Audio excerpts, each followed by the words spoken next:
네, 입양한 3살배기 딸을 밀어서 뇌사 상태에 빠뜨린 아버지가 경찰에 구속됐습니다. 아이가 계속해서 괴성을 지르고 말을 듣지 않는다는 게 이유였다는데요. 알고 보니 손찌검을 한 것이 이번만이 아니었고 게다가 이 아이만 그런 것도 아니었다고 합니다. 이 사건도 좀 들여다보겠습니다. 자, 박 변호사님, 네.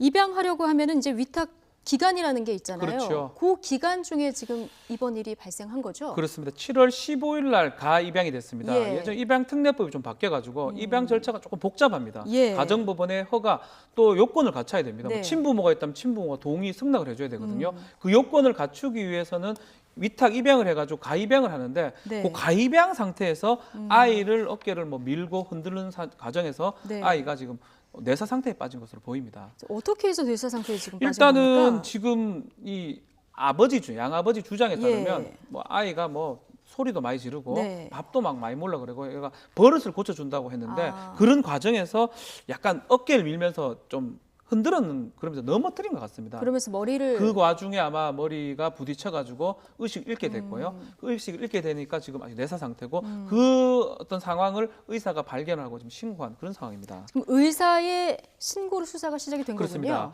의사 같은 경우는 그런 의무가 있어요. 만약 예. 아이의 어떤 학대 흔적이라든지 아니면 특히 또 화상 흔적들이 좀 있기 때문에 네. 의사가 봤을 너무뿐 때는 아니라. 조금 문제가 있을 걸로 보고 예. 결국은 경찰에 신고를 했고요. 경찰에서 확인을 하니까 실제로 이렇게 좀 흔들었다는 그런 부분들은 지금 확인이 됐습니다. 예. 근데 손찌검한 게 이번만이 아니었다면서요? 그렇습니다. 지금 보면 이 뭐 화상 부분도 있고요. 본인의 이제 자백을 했는데요. 4월 달도 그렇고 7월 달도 그렇고 이거 자백입니까? 그러니까 본인의 자백이라고 보면 될 것 같아요. 예. 아버지가 조금 말을 안 들어서 좀 혼낸 적이 있다. 훈육을 그렇지만 했다. 요번에는 이제 혼내다가 넘어졌고 부딪혀가지고 네. 이제 뇌사까지 일어난 거죠. 그러니까 이제 보도에 따르면 지난 4월에 이렇게 폭행이 있었을 때요. 이때 이 아이가 다른 것 때문에 병원에 입원을 한 상태였고 그때 이제 담당 의사가 보고 조금 이상하다 해서 신고를 했다는데 경찰은 왜 그때 수사를 안 한 겁니까? 그러니까 그때는 사실은 신고가 돼가지고 경찰이 보니까 예. 이제 입원을 또 한 적이 있기도 하고 뭐 예. 그렇기 때문에 또 이 평소 이제 또 딴 사람들 증언을 들어보니까 아이가 조금 좀 별나다. 또 아빠는 괜찮은 사람이다라고 그런 얘기를 듣고 아마 더 이상의 진전된 수사를 못한 걸로. 다른 또 의사들도 그렇죠. 진술을 뭐 평소 이런 습관이 있었다, 자해하는 그렇죠. 습관이 있었다. 그러다 이런 보니까 얘기를 하다 경찰 보니까. 입장에서는 또 아이가 너무 또 어리다 보니까 그러니까 경찰에서는 더 이상의 수사를 진전을 안 한 것으로 보입니다. 이 부분이 좀 아쉬운 네, 부분인데요. 그렇습니다. 김양희 뇌사 판정이 내려진 뒤에 며칠 뒤죠. 가정법원이 그렇죠. 이제 이 부부에게 김양희에 대한 입양 허가를 또 내렸다고 하더라고요. 이게 조금 사실 이 가정법원에서 이거를 알고 허가를 한 건지 몰랐겠죠? 아니면 모르고 허가를 한 건데 아마 네. 심리할 때는 심리를 하고 그 선고나 이런 거 하는 건 좀 기간이 좀 있거든요. 네. 텀이 있기 때문에 아마 모르는 상태에서 가입양에서 입양을 허가한 것으로 보입니다. 네. 뭐 법원에서 만약에 이런 사실을 알았다 그러면 입양 허가를 뭐 하기가 좀 어려웠겠죠. 그렇군요. 자, 궁금한 점이요.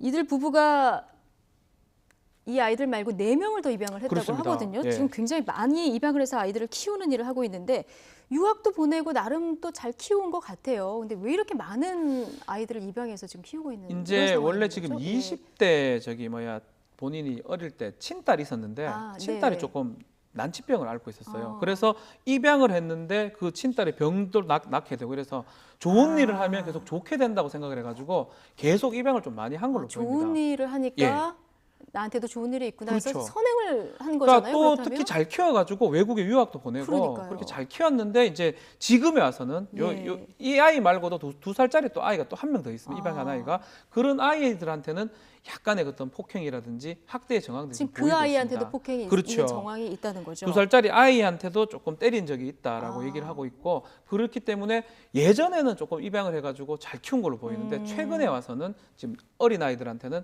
약간 학대의 어떤 정황들이 의심이 되고 있습니다. 예, 그 2살짜리 아이는 일단 마지막 최종적으로 입양은 안 한 걸로 지금 알려지고 맞습니다. 있는데, 예. 그런데 좋은 일을 계속 하다가 최근에 왜 이렇게 된 겁니까? 글쎄요, 아마 이게 사실은 양육을 하면서 예전하고도 달라지는 어떤 그런 것들을 감을 못 잡은 걸 수도 있고요. 그리고 이제 학대 행위를 본인은 인지를 또 못했을 수도 있습니다. 남편이. 내 남편이 예. 내가 하는 게 사랑의 매라고 생각할 수도 있고요. 막 그런데 엄연히 이렇게 때리거나 흔들거나 뭐 특히 이런 경우는 지금 뇌사에 빠져버리기 때문에 상당히 큰 범죄가 된다는 걸 사실 몰랐을 가능성도 있다고 봅니다. 지금 대구에서 학원 운영 중이라고 하는데 법적으로 처벌을 받게 되나요? 그렇습니다. 이 경우는 이 흔들어 가지고 머리에 부딪혀 가지고 의식 잃은 인과관계가 만약 성립이 된다 예. 그러면 이거는 아동 학대 처벌 특례법이 됩니다. 중상해죄가 되거든요. 강하게 네. 처벌이 되는 그런 상황입니다. 그렇군요. 조금만 일찍이 양아버지한테서 떨어뜨렸으면 아이가 뇌살 그렇죠. 빠지는 일은 없었을 텐데 이 부분이 좀 정말 아쉬움이 남는 부분입니다.